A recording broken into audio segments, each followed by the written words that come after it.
অনেক দিন থেকে আমার একটি পাহাড় কেনার শখ, কিন্তু পাহাড়কে বিক্রি করে আমি জানি না। যদি তার দেখা পেতাম, দামের জন্য আটকাতো না। আমার নিজস্ব একটা নদী আছে, সেটা দিয়ে দিতাম পাহাড়টার বদলে। কে না জানে পাহাড়ের চাইতে নদীর দামই বেশি। পাহাড় স্থাণু, নদী বহমান, তবু আমি নদীর বদলে পাহাড়টাই কিনতাম, কারণ আমি ঠকতে চাই।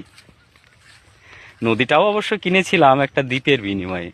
ছেলেবেলায় আমার বেশ ছোট্টখাটো ছিমছাম একটা দ্বীপ ছিল, সেখানে অসংখ্য প্রজাপতি। শৈশবে দ্বীপটি ছিল আমার বড় প্রিয়। আমার যৌবনে দ্বীপটি আমার কাছে মাপে ছোট লাগলো। প্রবাহমান ছিপছিপে তন্নি নদীটি বেশ পছন্দ হলো আমার। বন্ধুরা বলল, ওইটুকু একটা দ্বীপের বিনিময়ে এত বড় একটা নদী পেয়েছিস, খুব জিতেছিস তো মাইরি। তখন জয়ের